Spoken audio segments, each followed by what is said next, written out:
छविलाल दाहाल अलि मन नपरेर उनले पछि आफ्नो नाम परिवर्तन गरेर पुष्पकमल दाहाल लेखेका रहेछन्।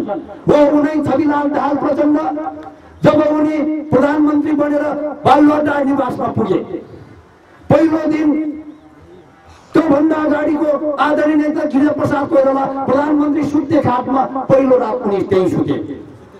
त्यो खाटमा सुत्दै गर्दाखेरि पटक्कै निद्रा परेन छविलाल दाहाललाई।